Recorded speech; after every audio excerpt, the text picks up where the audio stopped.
Bom dia, gente, bem-vindos. Vamos orar?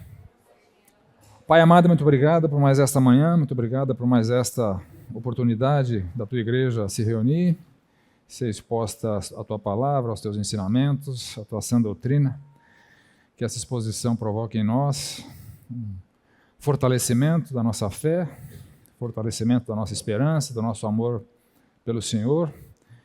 E que o Senhor, em particular nessa classe, nos ajude a compreender esses textos que são tão enigmáticos, tão desafiadores, mas que a partir da compreensão correta o Senhor fala aos nossos corações. Oramos assim em nome do Senhor Jesus. Amém. Bom, essa é a nossa sexta aula, né? Uma breve recapitulação do que a gente viu na aula passada. A gente viu nas duas aulas passadas, na verdade, né?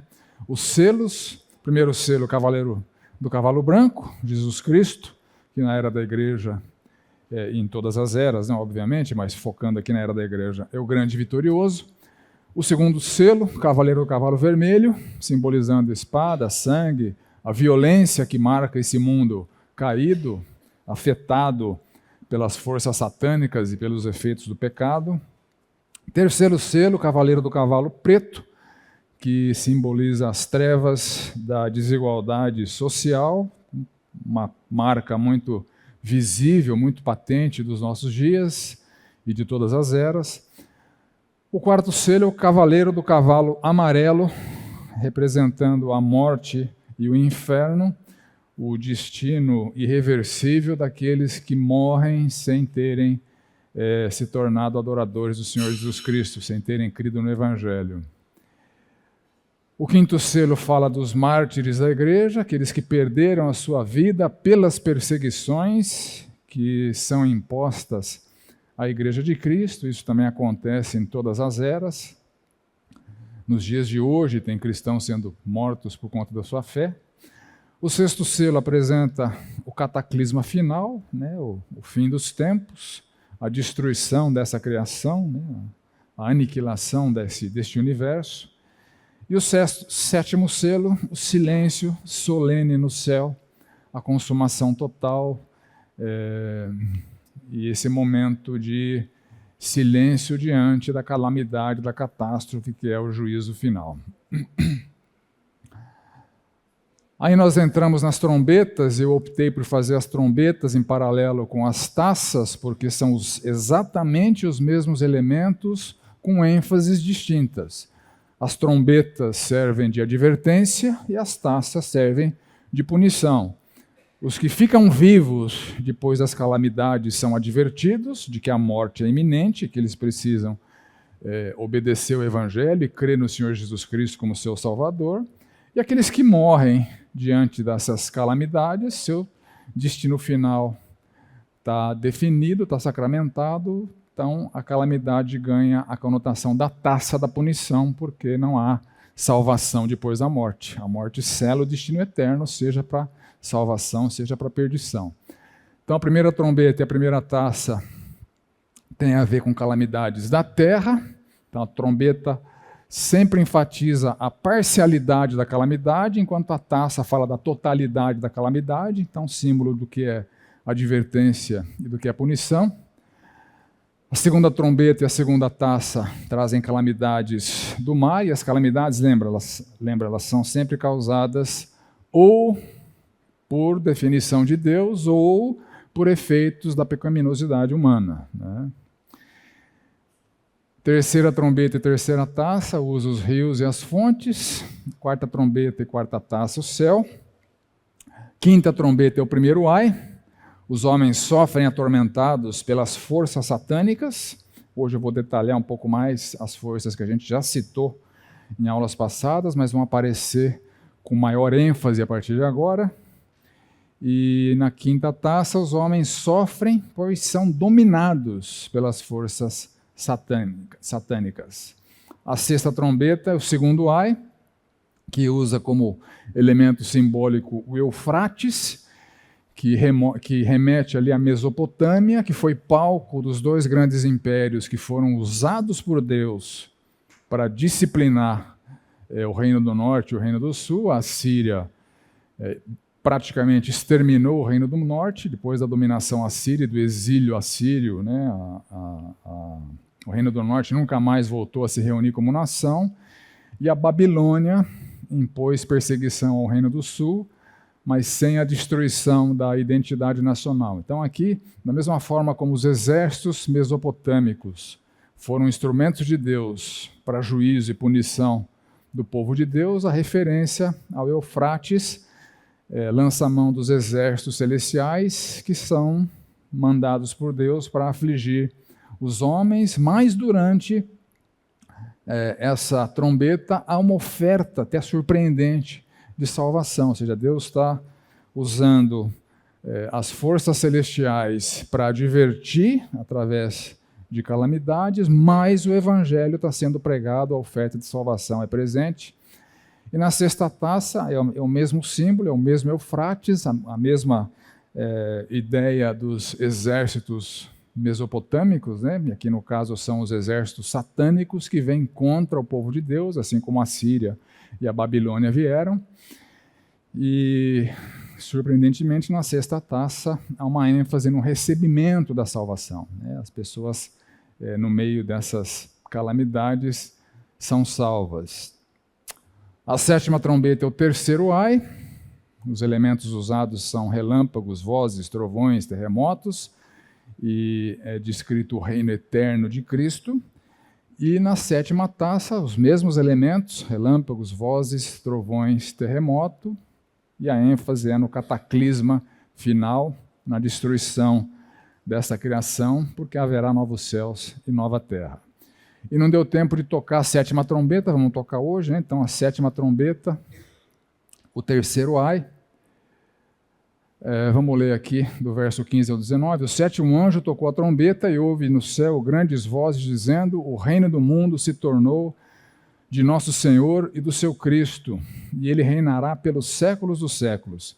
E os 24 anciãos que se encontram sentados no seu trono diante de Deus, prostraram-se sobre o seu rosto e adoraram a Deus, dizendo: graças te damos, Senhor Deus Todo-Poderoso, que és e que eras, porque assumiste o teu grande poder e passaste a reinar. Na verdade, as nações se enfurecem, chegou, porém, a tua ira, e o tempo determinado para serem julgados os mortos, para se dar o galardão aos teus servos, os profetas, aos santos e aos que temem o seu nome, tanto aos pequenos como aos grandes, e para destruíres os que destroem a terra. Abriu-se então o santuário de Deus, que se acha no céu, e foi vista a arca da aliança no seu santuário, e sobrevieram relâmpagos, vozes, trovões, terremoto e grande saraivada. Então, o reino do mundo, segundo essa trombeta, né, a sétima, se tornou, na visão de João, de nosso Senhor e do seu Cristo, né? Uma referência ao reinado já vigente, já inaugurado, já consumado do Senhor Jesus Cristo, né? O fato de ele já estar assentado no trono, governando com toda a autoridade, é um fato histórico, vigente nesta era e irreversível, né? Dali ele não vai sair, ele vai reinar para todo sempre. Então a gente vê o reino sendo anunciado quando o Senhor Jesus encarna, né, em Mateus 4, de 15 a 17. O Senhor Jesus fala que está próximo o reino dos céus. Então ele começa o seu ministério anunciando a proximidade do reino, até que em um certo momento do seu ministério ele fala: se eu expulso os demônios pelo dedo de Deus, certamente é chegado o reino de Deus sobre vós. Então aqui o Senhor Jesus já não está anunciando um reino que viria, ele já afirma que o reino chegou, está inaugurado. Só lembrando, né, que o conceito do reino de Deus é algo que representa o domínio, a soberania de Deus, e isso é imutável, isso sempre existiu. A manifestação do seu reino nesse mundo é que foi anunciada por Jesus, inaugurada pelo Senhor Jesus Cristo, Porque pessoas, quando são salvas, elas são libertas do império das trevas e transportadas para o reino que já foi inaugurado, né? Então, nós que cremos no Senhor Jesus Cristo, somos súditos, confessos do Senhor Jesus Cristo, o reconhecemos como Salvador e como Rei, como Senhor. Os rebeldes, os inimigos, a eles está sendo dada a chance de também serem transportados do império das trevas para esse reino já presente, já inaugurado, já é uma realidade nesse mundo. E o reino de Cristo finalmente subjuga o império das trevas. Então, há um breve período, é o período da igreja, né, que ao longo da eternidade é um breve período de tempo, onde o império das trevas está presente simultaneamente com o reino de Cristo. Então, é o cenário dessa batalha espiritual que está se fazendo presente na terra, porque Satanás e os seus anjos foram expulsos dos céus e estão aqui maquinando, implementando a malignidade, o mal, né? E são os dominadores dos que não adoram o Senhor Jesus Cristo, que são chamados na Bíblia de inimigos de Deus. Aqui no Apocalipse eles vão ser chamados de os adoradores da besta, né? Mas esse reino do Senhor Jesus Cristo, ele vai finalmente subjugar o império das trevas na segunda vinda de Cristo. Quando? A gente viu, né? Quando a quantidade de salvos for atingida e quando a quantidade de mártires for atingida. A gente não sabe que quantidade é essa, mas ela será atingida quando a igreja perder a sua relevância, que a gente viu a morte das duas testemunhas, né? A igreja no mundo um dia vai se tornar uma igreja morta, né? Ela vai perder a batalha por o império das trevas lá no final dos tempos, e é aí que dispara a consumação da nova era, dos novos céus e da nova terra, né? Então, a partir da segunda vinda, não existe mais o império das trevas, ele vai ser totalmente aniquilado. E só haverá por toda a eternidade o reino de Cristo, que foi anunciado, inaugurado e vai ser finalmente exclusivo por todos os tempos. Aí a visão descreve que os 24 anciãos, que como nós vimos, né, são aqueles 12 patriarcas e os 12 apóstolos, né? Os patriarcas representando a entrada da salvação no mundo através de Israel e os apóstolos representando a mensagem, o fundamento da igreja, que é base para a sua vitória, né? Então, os 24 são os 12 patriarcas, mais os 12 apóstolos, são as mesmas 24 referências na Santa Cidade, que a gente vai ver mais para frente, a Nova Jerusalém. Ela tem 12 portas e tem 12 fundamentos. Nas 12 portas, o nome dos 12 patriarcas e os 12 fundamentos, homenageando os 12 apóstolos. Então, eles celebram, na visão de João, a vitória, e é dito que os crentes já recebem o seu galardão e os descrentes já recebem o juízo final. Então, eles destacam que a natureza é vingada, ou seja, haverá destruição dos que destroem a natureza por sua pecaminosidade, né? A gente viu isso quando vimos as primeiras trombetas. A gente viu a pecaminosidade humana afetando o mar, a terra, os rios, o céu, né? Então, esses que estão destruindo a terra serão destruídos, né? Destruição dos que destroem a terra, condenação dos que destroem a terra. É importante a gente falar disso, né? Foi uma dúvida que surgiu. Destruição do ímpio não é aniquilação do ímpio.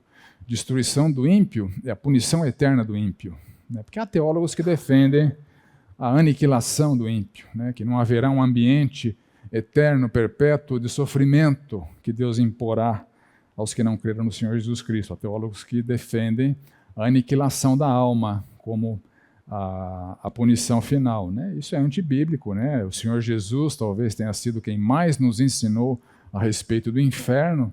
Então, o inferno é uma realidade, é um ambiente de condenação. A gente vê no Apocalipse que o inferno atual é um ambiente provisório de condenação, né? Na parábola do rico e do Lázaro, a gente vê que o rico já está lá em tormentos, né? Enquanto o Lázaro já está no seio de Abraão, né? O Senhor Jesus falou para um dos ladrões que ainda hoje ele estaria no paraíso. Então, há dois ambientes para onde vão os salvos em Cristo, para onde vão os que são condenados, mas são ambientes provisórios. O inferno, junto com Satanás e suas hostes, serão lançados, e junto com os inimigos, né, do Senhor Jesus Cristo, serão lançados no lago de fogo. Esse é o ambiente definitivo de punição. E os salvos que estão no paraíso hoje, e os que forem arrebatados no final dos tempos, os que tiverem ainda com sua fé real, na era da igreja morta, né, que vai ser a era da igreja do futuro, eles serão arrebatados para esse novo ambiente já, que é a Nova Jerusalém, que é o ambiente de desfrute da salvação, né? Então João vê a Arca da Aliança Celestial, que é um símbolo, né, do pacto de Deus, não é a Arca de Israel, é uma arca celestial, assim como o tabernáculo, o santuário são tabernáculos celestiais. No livro de Hebreus, né, é dito que o Senhor Jesus entrou neste tabernáculo com seu sangue para fazer a propiciação de uma vez por todas, né? Então é esse ambiente celestial. Então a arca simboliza o pacto com Deus, e a visão se encerra dessa forma extraordinária, né? E João descreve ali como tendo visto relâmpagos, vozes, né? Muitas vozes, uma multidão gritando, clamando, trovões, terremoto e grande saraivada, né? Pedras atingindo a terra por conta do cataclisma final. Em paralelo com a sétima trombeta, nós temos a sétima taça, que também fala da consumação final, capítulo 16, verso 17. Feito está, né? Ou seja, o que tinha que acontecer, aconteceu, e na sétima taça também há as mesmas manifestações, relâmpagos, vozes, trombões, né? Que houve na sétima trombeta. Então o cataclisma final ele é novamente descrito, né? Ele foi descrito ali na sétima taça, foi descrito no sétimo selo também, grande terremoto, destruição da grande Babilônia, né, que simboliza o império das trevas, é o símbolo desse mundo impenitente, que na era da igreja se opõe, ataca a igreja de Cristo, como a Babilônia fez com Judá. E é um contraste, claro, com a Nova Jerusalém, que é mencionada ali no Apocalipse capítulo 3 e é descrita com mais detalhes mais para frente no Apocalipse 21.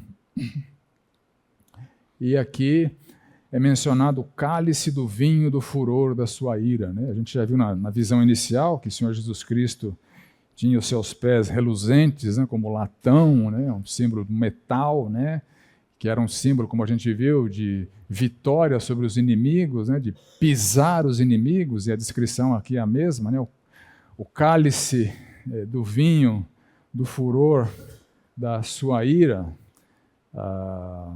remetendo ao processo de fabricação do vinho, né, pisando, né. Essa figura aparece várias vezes no Apocalipse, né, e é o juízo final.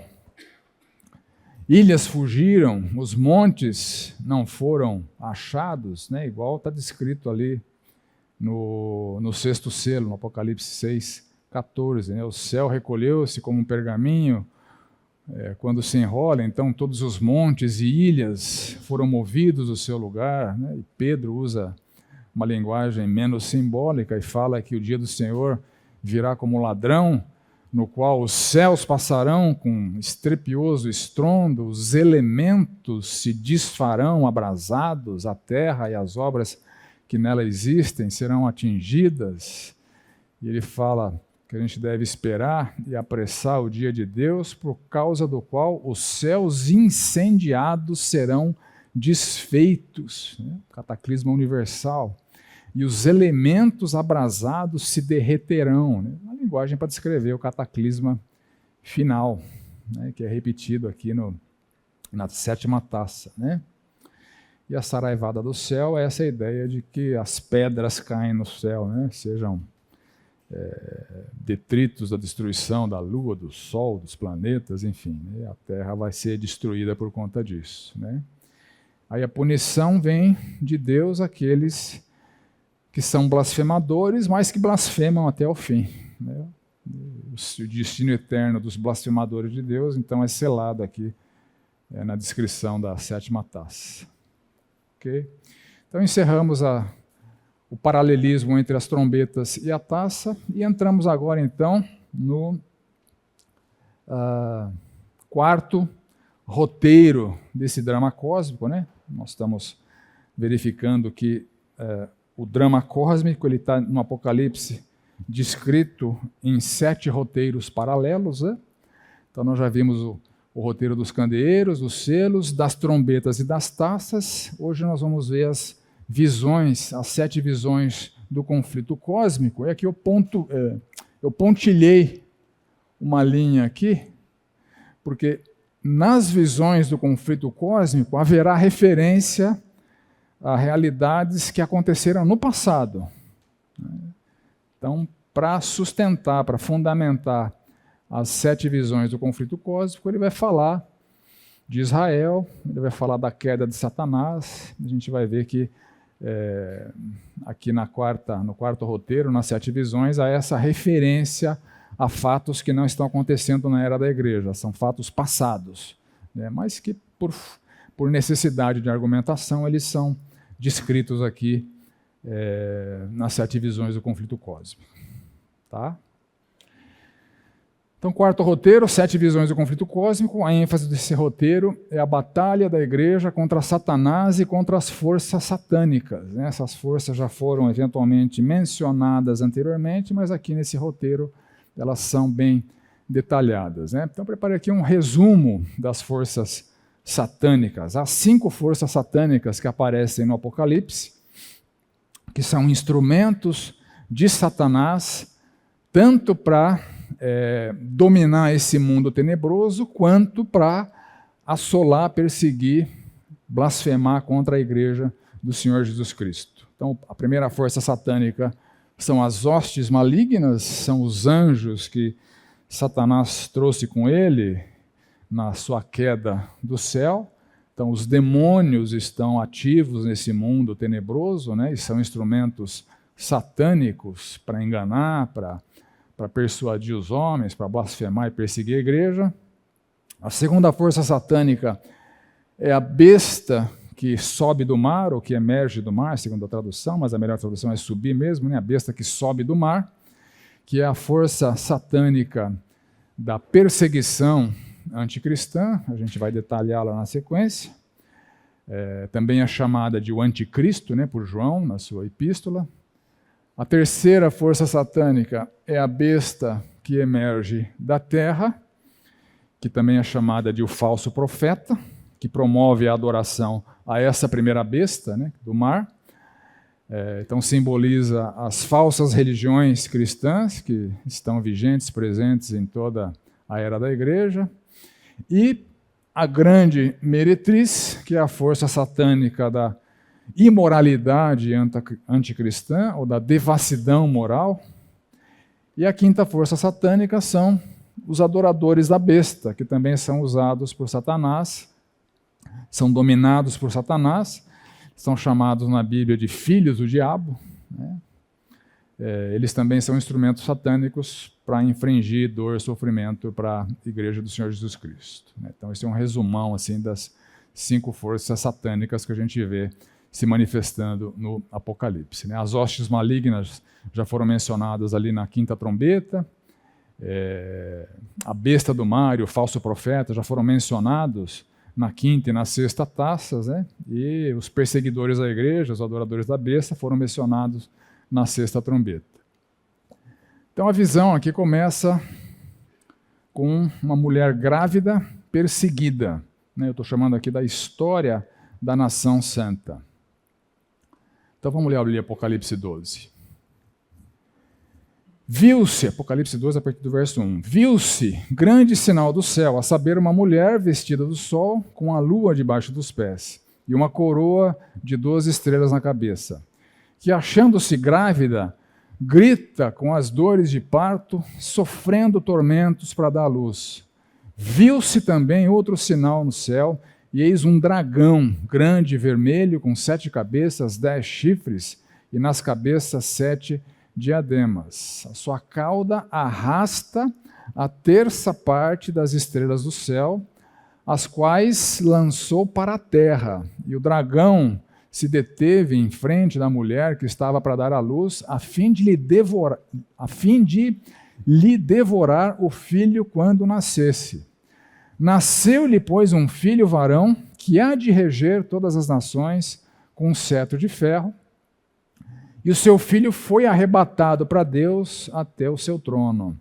A mulher, porém, fugiu para o deserto, onde lhe havia Deus preparado lugar, para que nela a sustentassem durante 1260 dias.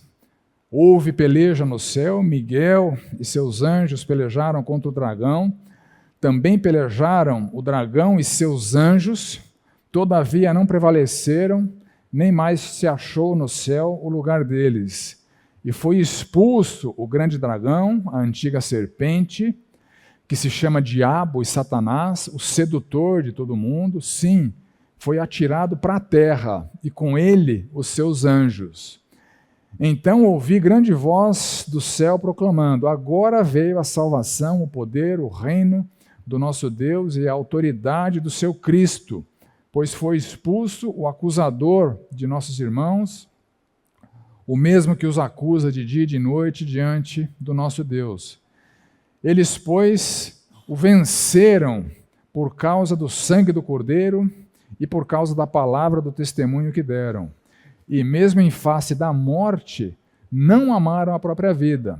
Por isso festejai, ó céus, e vós os que neles habitais. Ai da terra e do mar, pois o diabo desceu até vós, cheio de grande cólera, sabendo que pouco tempo lhe resta. Quando, pois, o dragão se viu atirado para a terra, perseguiu a mulher que dera à luz o filho varão. E foram dadas à mulher as duas asas da grande águia, para que voasse até o deserto, ao seu lugar, aí onde é sustentada durante um tempo, tempos e metade de um tempo, fora da vista da serpente. Então a serpente arrojou da sua boca atrás da mulher água como um rio, a fim de fazer com que ela fosse arrebatada pelo rio. A terra, porém, socorreu a mulher, e a terra abriu a boca e engoliu o rio que o dragão tinha arrojado de sua boca. Irou-se o dragão contra a mulher e foi pelejar com os restantes da sua descendência, os que guardam os mandamentos de Deus e têm o testemunho de Jesus, e se pôs em pé sobre a areia do mar. Então a gente vê claramente aqui um resumão da história da nação santa, né? Começando com essa mulher grávida, é o filho que nasce, que é assunto aos céus, e o dragão e seus anjos, que são expulsos do céu, e vem para a terra perseguir a mulher grávida. Né? É interessante que nas 7 visões há uma diferença, eu quis trazer isso em destaque. As traduções muitas vezes não representam fielmente o que está documentado ali por João nas suas visões. Né? Esse é um dos casos. Né? A primeira e a segunda visões, as que fazem referência a um tempo anterior a Cristo, a queda de Satanás, a queda das hostes malignas, né? O palco da nação de Israel, a preparação para a encarnação do Cordeiro. Então, essas duas visões que fazem referência, o verbo e a forma verbal empregados são diferentes das demais visões. Isso é muito interessante, né? Por isso aquela linha pontilhada para o passado. Né? É um detalhe linguístico, mas é um detalhe que precisa ser mencionado. Então, essas duas visões que se remetem ao passado, os verbos estão diferentes das visões que João está vendo sobre a era da igreja. Tá? Então, só para deixar isso registrado. Então, falando um pouquinho de tecniquez aqui, tecniquez teológico, né? Na primeira e na segunda visão, o verbo optomai significa olhar, ver, e o tempo, né? Só para vocês perceberem a diferença, o tempo é aoristo, modo indicativo, na voz passiva. Então, aoristo indicativo normalmente é traduzido com passado simples, não tem correspondente no português, normalmente é traduzido por passado simples. E a voz passiva, que na minha tradução aqui aparece viu-se, a melhor tradução seria foi visto, né? Como aparece, acho que na nova versão transformadora. Na nova versão transformadora aparece que foi visto. E nas demais visões, o verbo significa olhar para, observar, também está no aorista indicativo, um passado simples, mas a voz é ativa. Então, eu vi, eu olhei. Então, só para documentar essa diferença. Então, as visões que se referem a fatos anteriores à era da igreja, a construção verbal é diferente das visões que estão se referindo aos fatos da era da igreja. Tá bom? Então, a primeira visão é da mulher grávida, então, o tempo muito anterior ao nascimento do Senhor Jesus Cristo. Então, a queda de Satanás e de seus anjos caídos, né, que são as hostes malignas. Aqui acontece a preparação para o nascimento do Filho, do Senhor Jesus Cristo, durante o tempo de Israel. Então, a mulher simboliza a nação santa. Então, Pedro se refere à nação santa, quando ele escreve ali no capítulo 2, verso 9. Vocês, porém, são raça eleita, sacerdócio real, nação santa, povo de propriedade exclusiva de Deus. Então, essa nação santa, esse povo de propriedade exclusiva de Deus, que foi formado por crentes de Israel, juntamente com crentes de todas as nações, né? Porque é assim que a Bíblia descreve a formação do povo de Deus. Em Romanos 11 a gente vê isso, que alguns ramos foram quebrados e tu, sendo oliveira braba, né, se referindo aos gentios, foste enxertado em meio deles e te tornaste participante da raiz e da seiva. Né? Então, o Novo Testamento também descreve que a barreira de separação entre judeus e gentios foi rompida e dos dois Deus fez um só povo. Né? Então, Deus está lidando aqui com a nação santa, um só povo, formado por crentes tanto de Israel como de todas as nações. Então aqui o simbolismo traz elementos celestiais, né? Sol, lua e estrela. Então essa mulher grávida, ela está vestida do sol, uma referência à glória, né, da nação santa. Tem a lua sob seus pés, então representa aqui a autoridade da nação santa, a autoridade que é delegada pelo Senhor Jesus Cristo à nação santa, ao longo do tempo, né, porque a lua, no calendário judaico, a lua é a referência temporal. É interessante que no hebraico, mês, a palavra mês significa literalmente lua nova, porque os meses no calendário hebraico, no calendário judaico, eles mudam na medida que a lua muda, ou seja, o mês do calendário lunar vai de uma lua nova até a próxima lua nova. Então passa por todas as estações. Então a referência do pé, da lua sob os pés, me parece que é uma referência a essa autoridade da igreja ao longo do tempo, porque a lua é o elemento de marcação do tempo. Ela tem a coroa, uma coroa de 12 estrelas, né? Então coroa é o símbolo de vitória. As estrelas aqui no Apocalipse simboliza anjos ou mensageiros, né? Conforme Apocalipse 1:20 e Apocalipse 12:4. Né? Então são os 12 mensageiros à igreja, que foram os 12 apóstolos, né? Uma vez que eles estabeleceram o fundamento da doutrina dos apóstolos, e a partir desse fundamento a vitória da igreja se consuma fundamentada na fidelidade à doutrina, à sã doutrina dos apóstolos. Né? A gente vê esse conceito no Novo Testamento, por exemplo, em Atos, capítulo 2, verso 42. Perseveravam na doutrina dos apóstolos e na comunhão, no partir do pão. Né? Então, as 12 estrelas me parece a representação dos mensageiros à igreja que estabeleceram o fundamento doutrinário sobre o qual a igreja constrói e consuma a sua vitória. E a gravidez da mulher é a preparação do cenário histórico em Israel até a encarnação do Filho.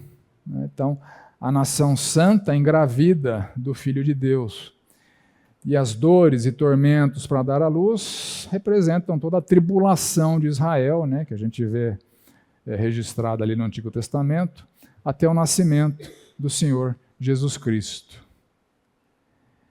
Aí a segunda visão traz o dragão, o filho e o conflito cósmico e descreve a primeira força satânica, as hostes malignas. Verso 3 e 4. Viu-se também outro sinal do céu, e eis um dragão grande e vermelho, com 7 cabeças, 10 chifres, e nas cabeças 7 diademas, e a sua cauda arrasta a terça parte das estrelas do céu, as quais lançou para a terra.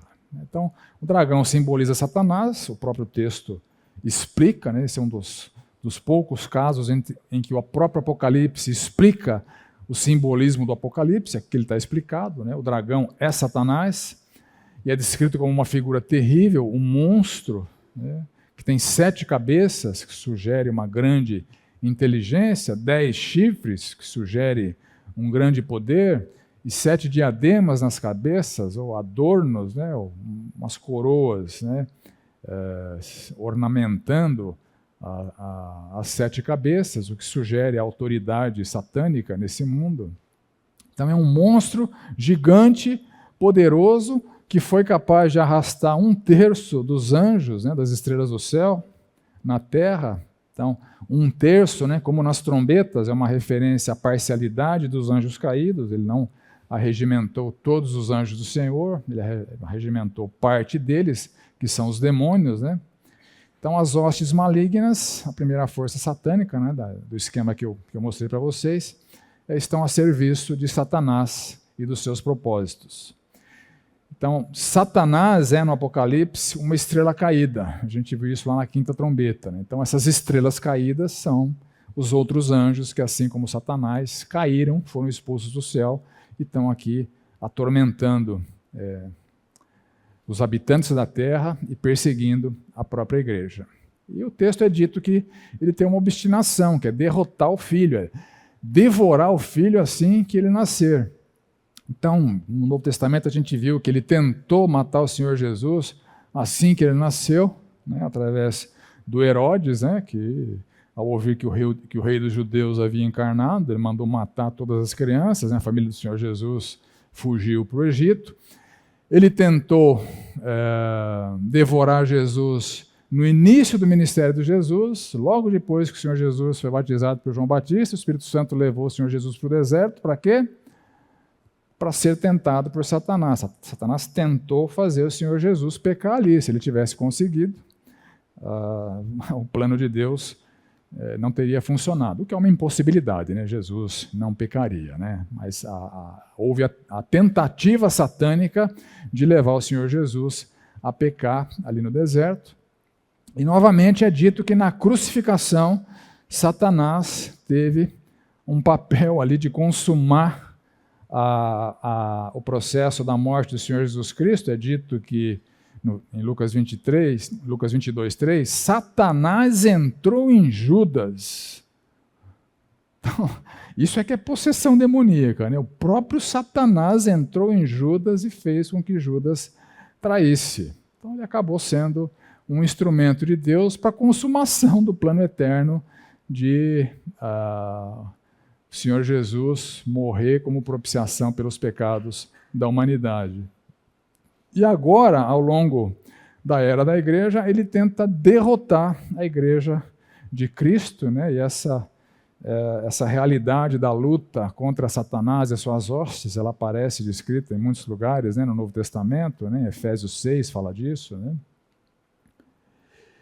E o filho, descrito no verso 5, nasce o filho varão, ou seja, a nação santa dá a luz ao Filho de Deus, né? Então o Filho de Deus nasce a partir da nação santa, Deus encarna por meio do seu próprio povo, né?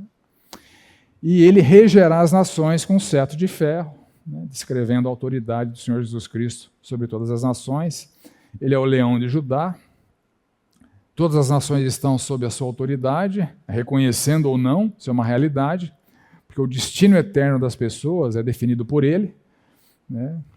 Quem crê nele como Salvador tem o destino eterno da salvação, quem não crê tem o destino eterno da perdição. Então todos os homens da face da terra estão sob a autoridade do Senhor Jesus Cristo. E todo joelho deve se dobrar, né, usando a linguagem do Novo Testamento, especificamente de Paulo, ali em Filipenses, né, para que ao nome de Jesus se dobre todo joelho, nos céus, na terra e debaixo da terra. Então, todos os seres, vivos ou mortos, humanos ou angelicais, caídos, demônios ou anjos fiéis, são submissos ao Senhor Jesus Cristo. Voluntariamente, como nós, como salvos, como os anjos que permaneceram fiel, ou pela força no seu juízo, quando esses joelhos vão se dobrar. Todos eles, pela força do poder do Senhor Jesus Cristo. Então é descrito que esse filho que nasce é arrebatado para Deus até seu trono, né? Obviamente é a ressurreição do Senhor Jesus Cristo.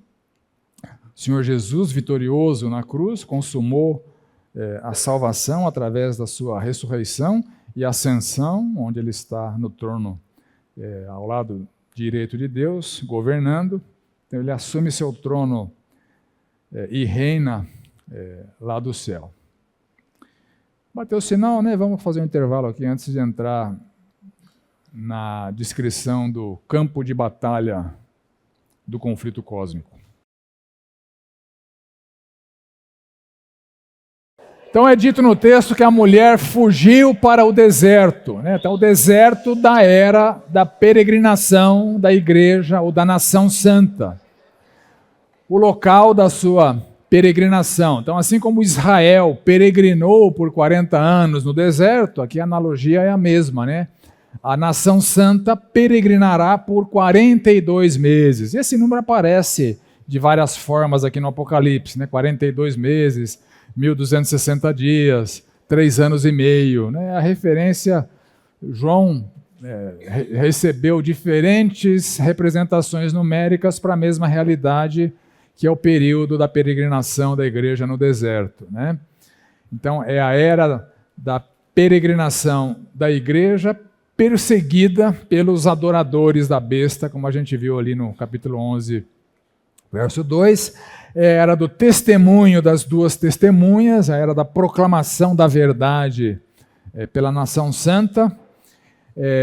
Aqui nos versos 6 a 14, é a era do sustento de Deus à igreja, da provisão de Deus para que a igreja seja vitoriosa mesmo com a perseguição satânica, com a força satânica, com a hostilidade satânica, com as forças malignas e os adoradores da besta. A igreja permanece vitoriosa pela provisão de Deus, né?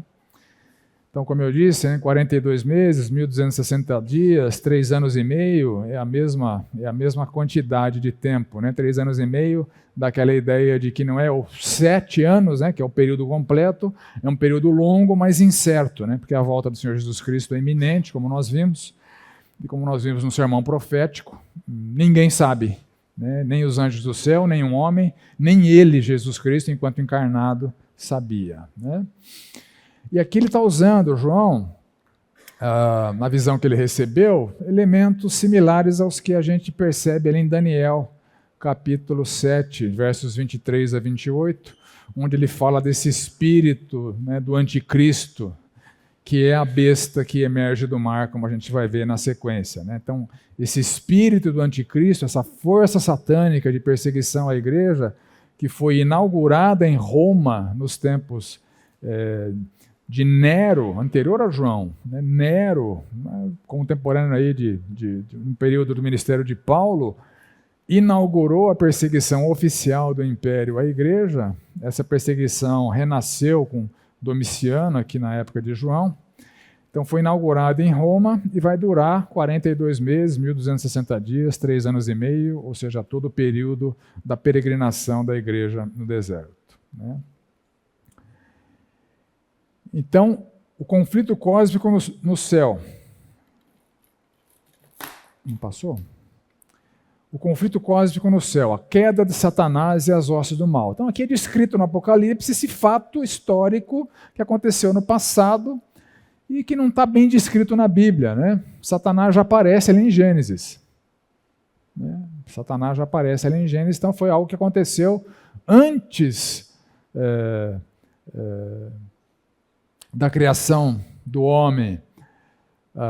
Mas é descrito aqui no Apocalipse, né? Com algum detalhe. Né? Então, Satanás, que eu estou chamando aqui de o grande derrotado, ele é derrotado no céu, então o texto descreve que ele foi expulso do céu, o dragão, né? Foi expulso do céu e com a sua cauda arrastou 1/3 dos seus anjos. Né? Então, essa batalha de Miguel com seus anjos expulsou Satanás e as hostes malignas do céu. Então, essa derrota no céu é um símbolo que relembra a queda de Satanás e que remete ao escopo do seu domínio, porque ele foi expulso do céu para a terra. Então, ele e os seus anjos estão atormentando a vida da humanidade aqui, dominando e cegando o entendimento dos incrédulos e atazanando a igreja, tentando a igreja, perseguindo a igreja. Né? E ele é descrito como príncipe desse mundo. Né? Assim que o texto de João 16, o príncipe desse mundo já está julgado. Então tem um império das trevas, tem um regente desse império, que é o Satanás, mas que já sabe que está derrotado e quer levar consigo o maior número de pessoas possível. Então, o mal na terra tem origem na expulsão de Satanás no céu. Aí ele descreve depois o conflito cósmico na terra. Depois de descrever, citar, mencionar o conflito cósmico no céu, que aconteceu em tempos remotos, né, que a gente não sabe quando, ele passa a descrever esse conflito cósmico na terra. Então, ele é derrotado na terra. Então, a conquista da salvação na obra expiatória de Cristo já é uma derrota para Satanás. A vitória dos servos do Cordeiro durante a jornada da nação santa é outra derrota de Satanás. Até mesmo os mártires que perdem sua vida pela fidelidade ao Senhor Jesus Cristo, eles são descritos aqui no Apocalipse como vencedores, né? Então, eles são vitoriosos. Então, a nação santa ela é perseguida e ela é protegida por Deus.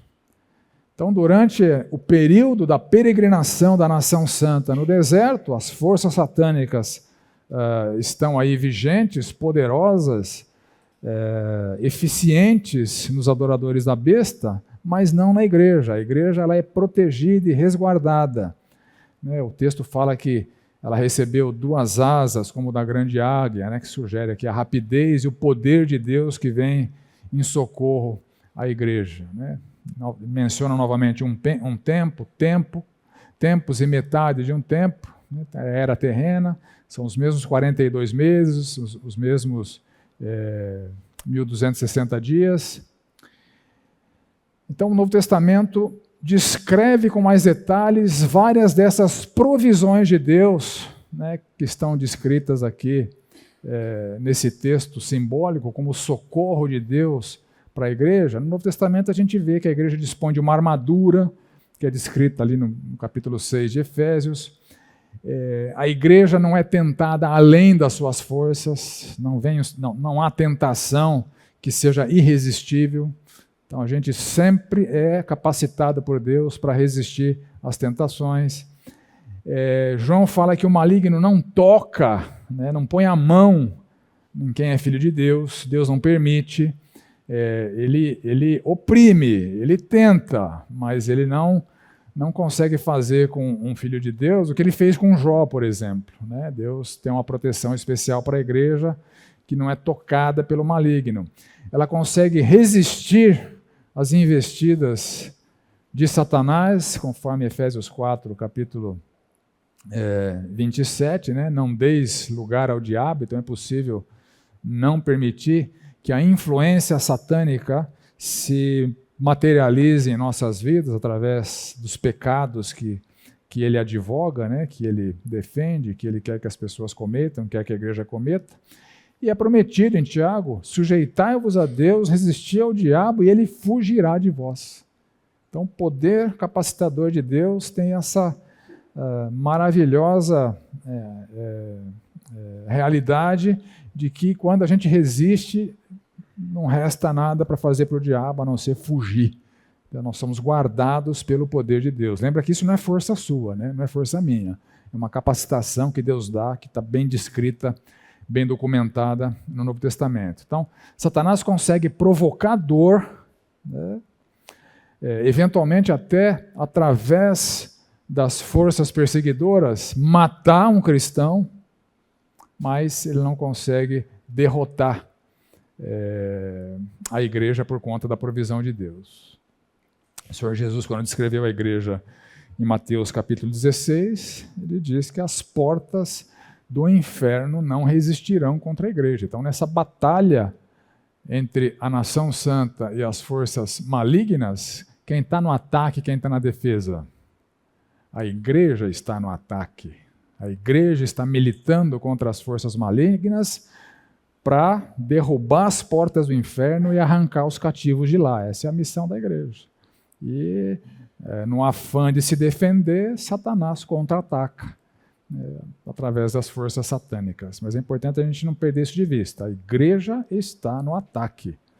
A missão da igreja é resgatar pessoas do império das trevas e transportá-las para o reino do Senhor Jesus Cristo.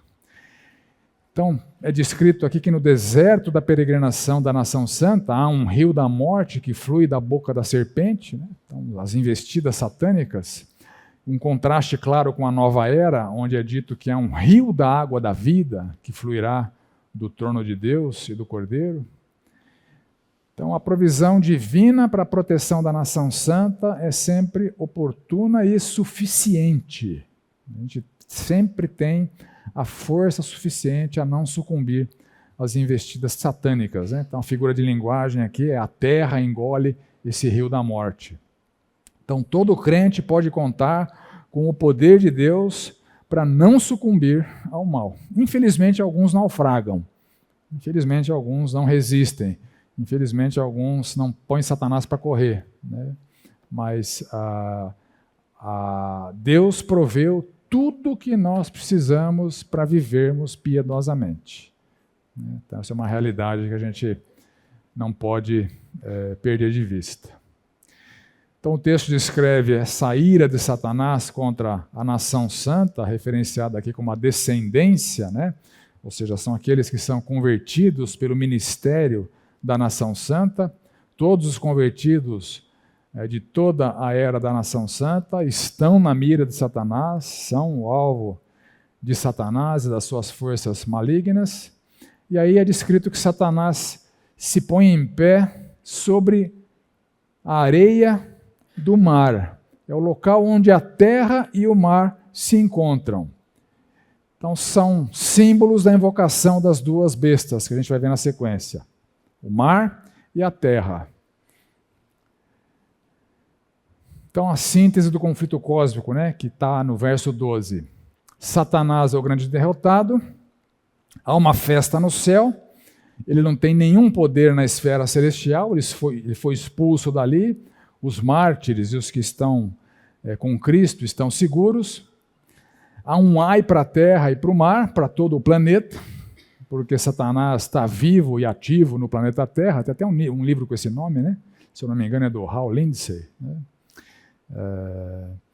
Então a natureza também geme por conta do mal, né? Isso é descrito ali em Romanos capítulo 8, e ela é vingada no juízo final, como a gente viu lá no capítulo 11, verso 18.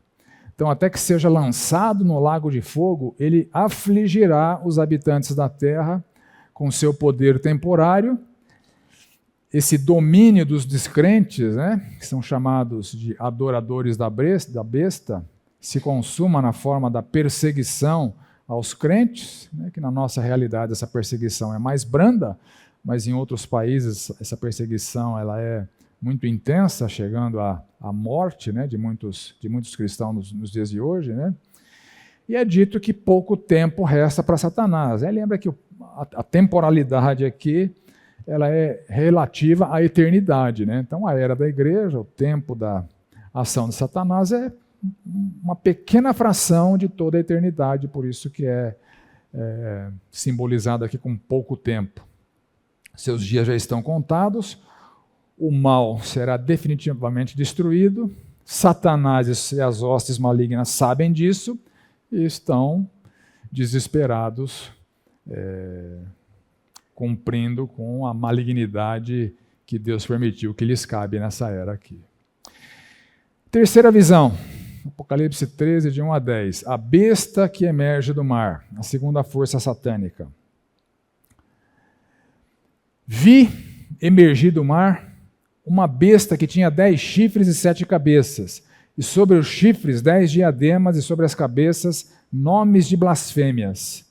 A besta que vi era semelhante a leopardo, com pés como de urso, a boca como de leão, e deu-lhe o dragão o seu poder, o seu trono e grande autoridade. Então vi uma de suas cabeças como golpeada de morte, mas essa ferida mortal foi curada, e toda a terra se maravilhou, seguindo a besta. E adoraram o dragão, porque deu a sua autoridade à besta. Também adoraram a besta, dizendo: quem é semelhante à besta? Quem pode pelejar contra ela? Foi-lhe dada uma boca que proferia arrogâncias e blasfêmias, e autoridade para agir 42 meses. 1260 dias. Um tempo, 2 tempos, metade de um tempo. E abriu a boca em blasfêmias contra Deus para lhe difamar o nome, difamar o tabernáculo, a saber, os que habitam no céu. Foi-lhe dado também que pelejasse contra os santos e os vencesse. Deu-se-lhe ainda autoridade sobre cada tribo, povo, língua e nação. E adorá-la-ão todos os que habitam sobre a terra, aqueles cujos nomes não foram escritos no livro da vida do Cordeiro, que foi morto desde a fundação do mundo. Se alguém tem ouvidos, ouça. Se alguém leva para cativeiro vai. Se alguém mata a espada, necessário é que seja morto a espada. Aqui está a perseverança e a fidelidade dos santos, né?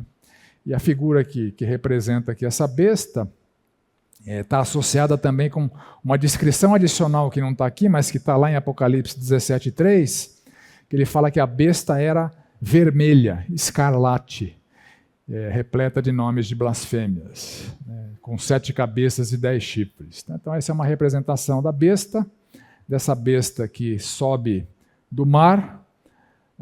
O que está escrito na cabeça ali é César Deus é. Isso são uma representação do que o texto fala aqui com nomes de blasfêmias, né? Lembra que os Césares eram adorados ali na província da Ásia Menor, com templos, né, com monumentos, e com uma imposição da autoridade provinciana da adoração a César e da repressão ao cristianismo, né? Então, olha só, ela emerge do mar. O que significa essa besta que emerge do mar? Então, obviamente, há muita discussão, há muito debate, muitas interpretações para essa subida da besta do mar, mas eu entendo, né, à luz da literatura que eu acho que está correta, que é uma referência ao Império Romano e o seu poderio bélico.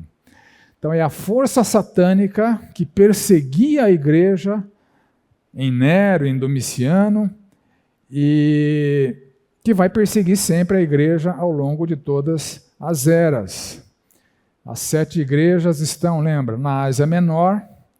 E como é que o soldado romano chegava na Ásia Menor? E a gente vê no mapa que a Ásia Menor, para ser invadida por Roma, não tem alternativa a não ser que Roma chegue pelo mar. Roma não chega pela terra na Ásia Menor. Então, olha só, Roma está aqui na Itália, né? Então, as embarcações vêm aqui, né, pelo Mar Jônico, Mediterrâneo, e chegam na Ásia. Se eventualmente os exércitos romanos derem a volta por cima, aqui chegarem aqui, tem um estreito de água para chegar na Ásia, ou se vierem nessa península, tem outro estreito, né, aqui o de Bósforo, aqui o de Dardanelos, para chegar na Ásia, né, aqui em cima tem o Mar Negro, ou seja, a força bélica de Roma só chega na Ásia através da água. Isso é muito interessante, aí nos abre essa analogia de que a visão está se referindo à força perseguidora de Roma que chega na Ásia através, necessariamente, da água. E é dito, olha que interessante, que a besta que emerge do mar, a força bélica romana que vem para a Ásia Menor necessariamente através da água, ela tem 7 cabeças, que são 7 colinas. Isso é, de novo, né, um dos poucos casos em que o próprio Apocalipse explica uma simbologia do Apocalipse. No capítulo 17, verso 9, fala que as 7 cabeças são 7 montes, nos quais a mulher está sentada. São também 7 reis. Então a gente vai ver os detalhes lá no capítulo 17, mas aqui para nós é importante perceber que a Roma original, a Roma que foi fundada aproximadamente no ano 753 a.C., ela foi fundada, a cidade original foi fundada sobre 7 colinas, né, que estão representadas aqui, ó. Capitolino, Quirinale, Viminale, Esquilino, Célio, Aventino, Palatino. Então, os 7 montes são as 7 cidades sobre as quais Roma foi edificada. Então, a força satânica da perseguição anticristã está aqui, na visão de João, materializada em Roma. E a gente vai ver que tanto a besta que vem do mar também está materializada em Roma, e a grande meretriz também está materializada em Roma. Então, são forças satânicas inauguradas em Roma, seja da perseguição anticristã, seja da adoração anticristã, a besta que vem do mar, seja da grande meretriz, a imoralidade anticristã, estão materializadas, inauguradas em Roma e vão se desdobrar ao longo de toda a era da igreja, se materializando, se manifestando através de outros contextos e de outras forças. Então, em Apocalipse, as bestas e a grande meretriz não são pessoas, são forças. São forças satânicas que se manifestam ao longo de toda a era da igreja. Perseguição anticristã, adoração anticristã, blasfêmia contra Deus e imoralidade anticristã. Tá? Então a descrição dessa besta é semelhante ao dragão, também tem 7 cabeças, que são os 7 montes, as 7 colinas sobre as quais Roma foi edificada, também são 7 reis, faz referência a 7 Césares, e pelo texto a gente consegue até identificar quais são esses Césares. Aguardem, né? Isso é um spoiler para os próximos capítulos.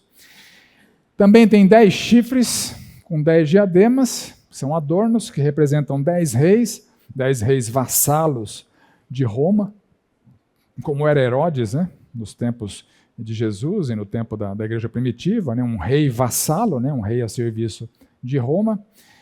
Então, essa besta tem nomes de blasfêmias, né? Lembra, os Césares eles eram adorados como deuses, a gente viu no roteiro dos 7 candeeiros, né? Que havia templos de adoração a vários Césares, havia monumentos de adoração a vários Césares, e os Césares eram considerados deuses, né? E eles eram adorados, e a adoração era obrigatória. Então esses detalhes serão vistos no 6º roteiro, né, as 7 palavras da justiça, mas aqui eles já são mencionados. Então ela é semelhante a um leopardo, né, um felino assassino, astuto e perigoso, rápido. Tem os pés de urso, uma força descomunal, esmagadora, e tem boca de leão. O leopardo já é um grande devorador, o leão é um devorador maior que o leopardo, né? Então é um símbolo desse poderio bélico e conquistador de Roma, né? Estabelecida nas 7 colinas, cujos exércitos chegam na Ásia pelo mar. Então essa autoridade e poder, se você se lembrar na tentação de Cristo, foram oferecidos para o Senhor Jesus. Né? O Senhor Jesus pecaria se aceitasse de Satanás a autoridade que ele tem sobre os reinos e sobre as nações. E, posteriormente, eles são usados via Roma contra Jesus, a força perseguidora ancorada no poderio bélico de Roma. E em toda a era da igreja, a besta que emerge do mar continua como uma força satânica operante na forma de perseguição à igreja do Senhor Jesus Cristo. Então, uma das cabeças é golpeada mortalmente. Isso é muito interessante, né? Historicamente, a gente já viu que as 7 cabeças são 7 reis, né? As cabeças eram os Césares, mas historicamente a quinta cabeça, o quinto César de Roma, foi o primeiro a impor uma perseguição oficial, como política oficial do Império Romano. Então, Nero oficializou a ilegalidade do cristianismo. Só que ele se suicidou no ano 60. Então, essa força de perseguição meio que atenuou com Nero. Então, a cabeça foi golpeada mortalmente. Mas essa ferida mortal, ela foi curada, porque aqui nos tempos de João, o Domiciano deu continuidade àquela perseguição oficial que foi estabelecida por Nero. Então, o Nero é, entre aspas, curado e revive em Domiciano. Então, essa é a simbologia que me parece mais adequada para essa visão. Tá? A cabeça ferida mortal foi Nero, o primeiro a institucionalizar a perseguição oficial ao cristianismo, se suicidou em 68 d.C., a perseguição deu uma esfriada, mas agora com Domiciano, a ferida mortal é curada e a perseguição volta de novo com toda a força. Então toda a terra se maravilhou seguindo a besta, tem uma referência a todo o império conquistado por Roma. Então eles adoram o dragão e a besta. Então, ao adorarem César, todos adoram Satanás. Aliás, toda falsa religião na era da igreja é satânica. Quem pode pelejar contra ela é uma figura de linguagem que descreve essa aparente invencibilidade de Roma, né, e dessa força satânica. Há de novo a menção ao período da peregrinação da igreja e da manifestação da força satânica de perseguição da igreja, 42 meses, 3 anos e meio, né, de arrogância, de blasfêmias e de autoridade. Então, a força opositora ao cristianismo, materializada e inaugurada no Império Romano, à época do Apocalipse, se manifestará por toda a era terrena da igreja. Então, sempre haverá oposição e perseguição de Satanás à igreja através da besta que vem do mar, né, que simboliza isso muito, ao meu ver, claramente em Roma. Então a besta do mar sempre blasfemará contra Deus, difamará o seu nome, ela difamará o tabernáculo, né, que o texto fala que são os que habitam no céu, ou seja, os cristãos que já estão com Cristo, os mártires e todos os crentes que estão com Cristo. E o texto fala o que nós já vimos, né, sobre as 2 testemunhas. Ela eventualmente vai vencer os santos. A igreja, lembra? A igreja dos últimos dias vai ser a igreja morta.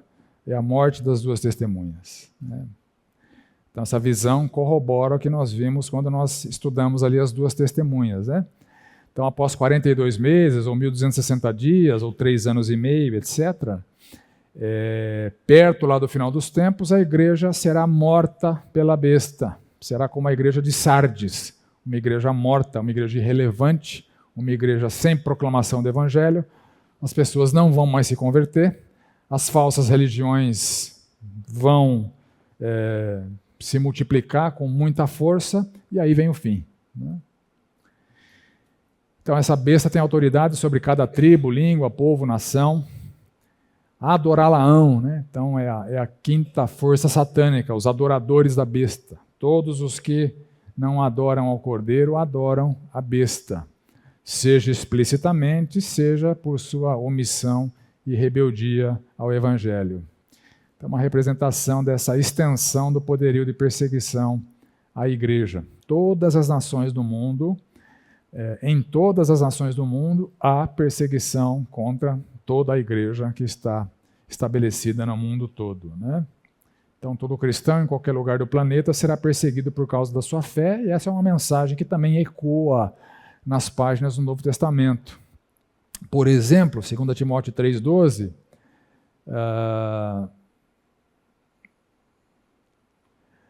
todos quantos querem viver piedosamente em Cristo Jesus serão perseguidos.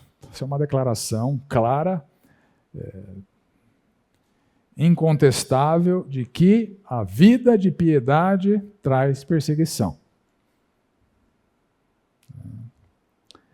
Então, a besta perseguirá a igreja através dos seus adoradores, cujos nomes não estão escritos no livro da vida do Cordeiro que foi morto antes da fundação do mundo. Então, a construção da frase aqui dá a entender, e a própria tradução nossa dá a entender, que é o Cordeiro que foi morto desde a fundação do mundo. Né? Mas, na verdade, se a gente olhar lá para Apocalipse 17:8, onde ele não faz a referência da morte do Cordeiro antes da fundação do mundo, deixa eu achar o texto aqui.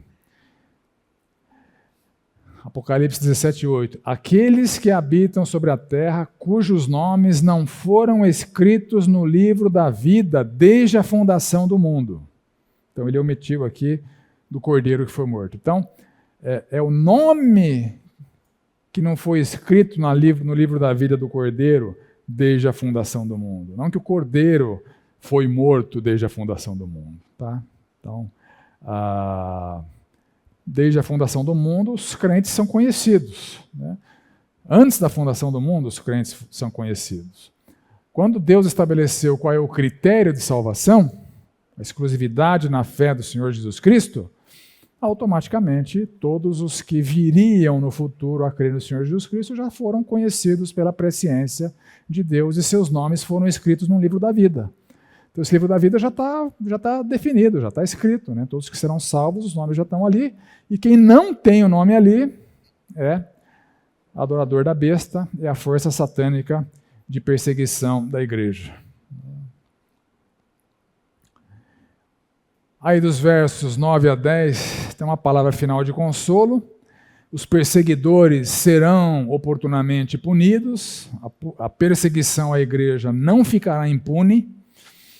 E ele termina, aqui está a perseverança e fidelidade dos santos. Ou seja, suportem com perseverança, com fidelidade doutrinária, as perseguições de maneira fiel, porque Deus não deixará os adoradores da besta e o próprio Satanás impunes. Então, o consolo e alívio diante da perseguição, muitas vezes só é escatológico. Né? A perseguição não vai ser atenuada ao longo da era da igreja. Aí entramos na quarta visão, dos versos 11 a 18, que agora é a besta que sobe da terra. A terceira força satânica no meu esquema lá, né? A besta que sobe da terra.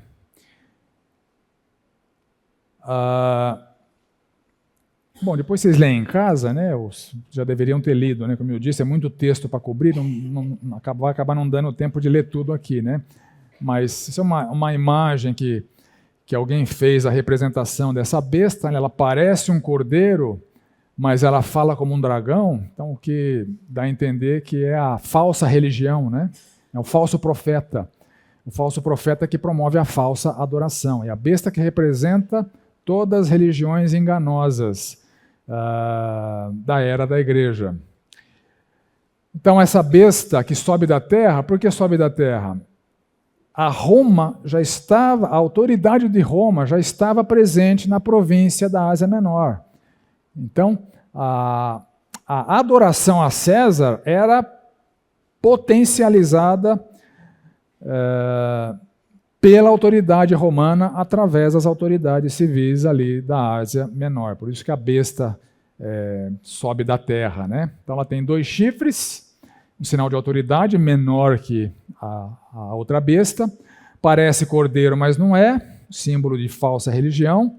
Fala como dragão, né? Isso, fala como dragão. Então, nas províncias havia um poder religioso que mantinha em alta a adoração ao imperador. Então, essa expressão religiosa anticristã, obviamente, sempre tem origem satânica. Ela é o falso profeta, que aparece ali em 16:13 e 19:20. Então, ela tem a autoridade da primeira besta, ela representa na província o poder do império, ela promove a adoração àquela primeira besta, que teve a ferida mortal curada, Nero reviveu em Domiciano, e eram comuns truques de magia usados para manter em alta essa adoração falsa ao imperador. E as imagens dos imperadores se multiplicavam pelo império para manter a sua adoração. Então ela tinha fôlego para falar, era a voz do Domiciano, que se propagava pelo império, que fizesse morrer todos quantos não adorassem a outra besta. Então a recusa em participar do culto ao imperador significava uma condenação capital, como a gente já viu, quando tratou dos 7 candeeiros.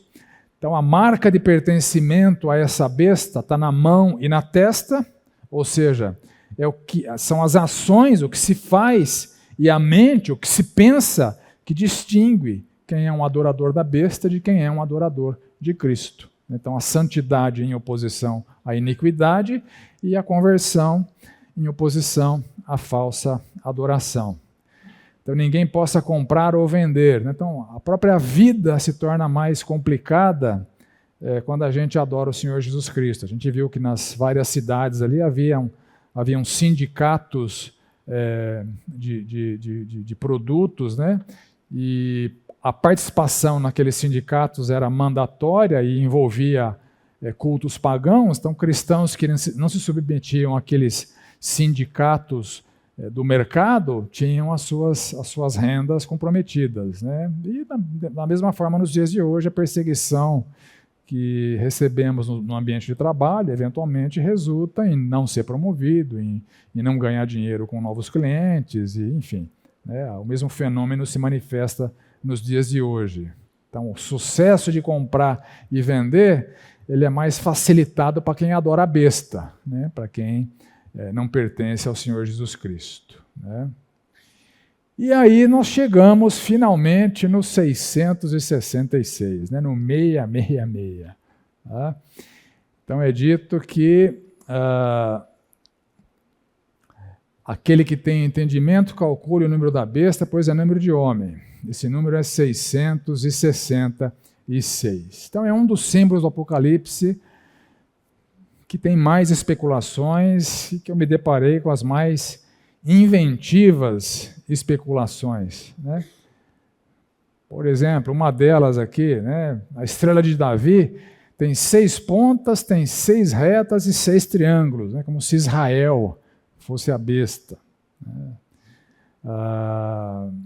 O código de barras que a gente vê nos produtos, isso é bem famoso, No código de barras, o número 6 é representado por 2 barrinhas fininhas e paralelas.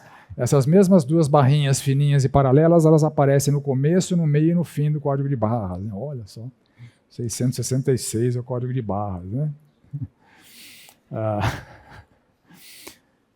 Tem gente que vê o 666 nos mais diversos lugares. Tem gente que vê ali, 666 na Disney, 666. 666. Tem gente que vê o 666 na Coca-Cola, as curvinhas da Coca-Cola aqui, tem um 6 aqui, tem um 6 aqui, tem outro 6 aqui. Olha que interessante, se você virar o logo ao contrário, você vai ler Alô Diabo. Tudo isso é brincadeira, hein, gente? Não estou dizendo que isso é verdade. Mas são coisas que falam da besta, E por aí vai, Na Pepsi Cola, na Heineken, tá vendo? Cerveja é coisa do diabo, olha só. Tem o 666 lá, Na GE, no Taco Bell, No Taco Bell tem um 666 aqui, Então o pessoal vai vendo. 666, onde bem entende aqui, O Google, tem um 666... E por aí vai, Alguém criou um sistema aqui de estabelecer um número para cada letra, de 6 em 6. Né? E aí várias coisas, se você somar as letras, dá 666, né? Estados Unidos da América, dá 666, Monsanto, né? Um grande conglomerado aí de indústria química, né? Computer, dá 666, New York, RFID Scanner, por aí vai, né? Aí você consegue achar 666 em várias coisas. Por exemplo, Brasil na Copa, depois você confira, dá 666. Né? É Lula, faz o L, dá 666, pode conferir aí.